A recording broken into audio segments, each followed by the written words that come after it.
महिला सशक्तिकरण। माननीय अध्यक्ष महोदय, जैसा आपने प्रारंभ में ही कहा, आज अंतर्राष्ट्रीय महिला दिवस है 8 मार्च। मैं इस अवसर पर समस्त जगत की मातृशक्ति को वंदन करता हूं, नमन करता हूं, अभिनंदन करता हूं। आज हम अपनी मातृशक्ति की सामाजिक, आर्थिक, खेल जगत, सांस्कृतिक और राजनीतिक उपलब्धियों का जश्न मनाते हैं।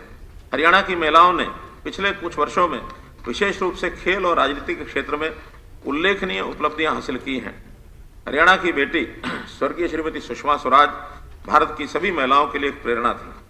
आज मैं उन राज्य स्तरीय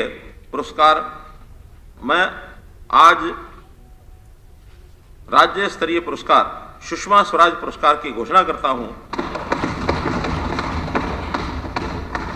यह पुरस्कार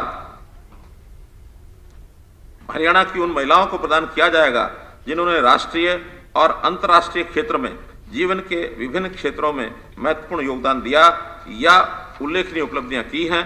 सुषमा स्वराज पुरस्कार में एक प्रशस्ति पत्र व 5 लाख रुपए की पुरस्कार राशि दी जाएगी।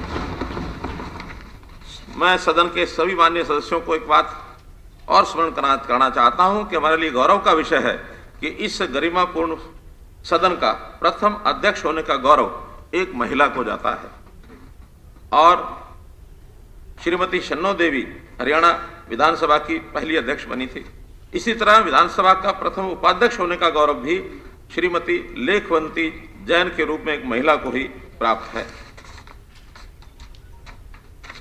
महिलाओं के संबंध में डॉक्टर अंबेडकर जी ने एक बहुत ही मन को छू देने वाली बात जो कही थी, आई measure the progress of a community by the degree of progress which women have achieved।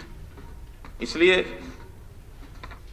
इस अवसर पर मैं उनके नाम का उल्लेख करना आवश्यक मानता हूं। हमें उद्यमिता की भावना को बढ़ावा देने के लिए, आर्थिक उत्थान के लिए उठाए गए कदमों की सराहना और समर्थन करना चाहिए।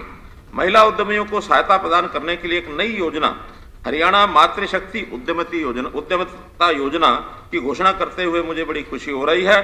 उन परिवारों की महिलाएं जिनकी वार्षिक आय परिवार पहचान पत्र में सत्यापित डेटा के आधार पर 5 लाख रुपए से कम है और जो किसी भी उद्यम, व्यापार और व्यवसाय में उद्यमी बनना चाहती हैं, उन्हें वित्तीय संस्थानों द्वारा 3 लाख रुपए तक के आसान ऋण प्रदान किए जाएंगे। इस ऋण पर हरियाणा महिला विकास निगम के माध्यम से 3 वर्ष के लिए 7% की ब्याज दर की सहायता दी जाएगी।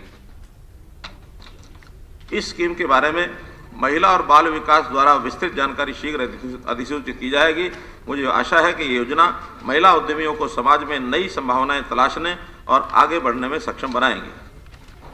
बड़े शहरों में कामकाजी महिलाओं को सुरक्षित और किफायती आवास की समस्या का सामना करना पड़ता है।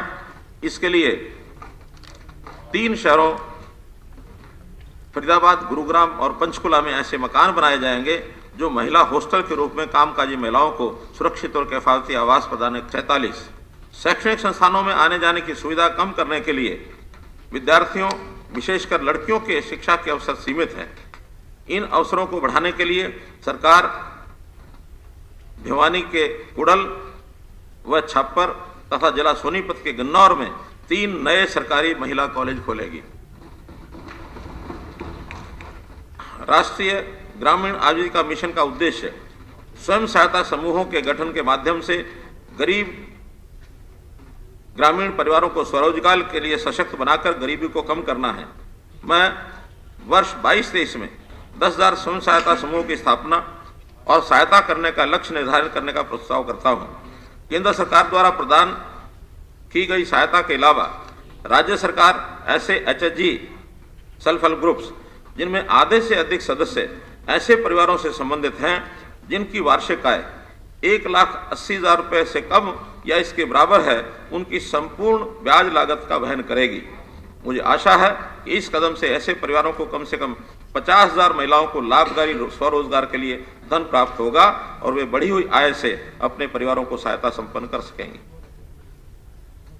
मैं इस सम्मानित सदस्य का आभारी हूं कि विधानसभा ने पंचायती राज संस्थाओं में महिलाओं का प्रतिनिधित्व बढ़ाकर सभी स्तरों पर कुल सीटों का आधा करने के लिए कानून पारित किया है।